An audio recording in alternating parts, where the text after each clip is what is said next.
চাচা আমাকে বাঁচাও, বাবা আমাকে মারতে চায়। তুমি কি পাগল হয়ে গেছো? দেখো লিনা আমার প্রিয় জুতো জ্বালিয়ে দিয়েছে, আজ আমি ওর চামড়া তুলে ফেলবো। তোমার জুতো পুরনো হয়ে গেছে এই কারণেই। ছোট বাচ্চার উপরে কেউ এভাবে চিল্লায়? তোমার চাচা ছিল তাই আজ তুমি বেঁচে গেলে। চাচা যখন মাঠে কাজ করছিল তখন আমি চাচার জন্য পানি নিয়ে যাই এবং চাচাকে বলি, চাচা আমি আপনার জন্য পানি এনেছি।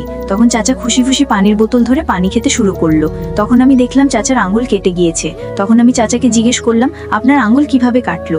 তখন চাচা আঙুলের দিকে দেখলো এবং আমাকে চেঁচিয়ে বলল, আমার কিছু হয়নি লিনা, তুমি বাড়ি যাও। আমি যখন বাড়ি যাওয়ার জন্য চলছিলাম তখন মনে মনে ভাবছিলাম আমি চাচার জন্য কি করতে পারি। আমি বাড়ি গিয়ে নিজের এটিএম বাক্সে দেখলাম কিন্তু তাতে টাকাও খুব কম ছিল। তখন আমি বেশি টাকার জন্য বোতল জড়ো করে তা বিক্রি করতে নিয়ে গেলাম। বোতল বিক্রি করে আমার কাছে কিছু টাকা এলো। তখন আমি ভাবতে লাগলাম বাবার জন্য জুতো কিনবো না চাচার জন্য হ্যান্ড গ্লাভ কিনবো। আমি যখন হ্যান্ড গ্লাভ কিনে চাচাকে দেই তখন চাচা খুশি হয়ে হ্যান্ড গ্লাভ পরে নিলেন এবং আমি খুশি খুশি বাড়িতে ফিরে গেলাম। আমি যখন বাবার জন্য নতুন জুতো কিনে বাবার জন্য অপেক্ষা করছিলাম তখন চাচা এসে বলল, লিনা তুমি এখানে কি করছো? বাবার জন্য অপেক্ষা। তুমি কিছু খেয়েছো? না খাইনি। চলো তাহলে কিছু খাওয়া যাক। আর আমরা যখন খেতে লাগলাম ঠিক তখনই বাবা এসে পৌঁছালেন। বাবা যখন খেতে বসলেন আমি তখন বাবাকে বললাম, বাবা দেখুন আমি আপনার জন্য কি এনেছি। বাবা জুতো দেখে খুব রেগে গেলেন এবং আমার উপর চেঁচাতে লাগলেন। তারপর আমি যখন বাবাকে নিজের হাত দিয়ে খাবার খাইয়ে দিলাম বাবার সমস্ত রাগ মাটি হয়ে গেল। বন্ধুরা যারা বাবাকে ভালোবাসো তারা অবশ্যই ভিডিওতে লাইক করবে।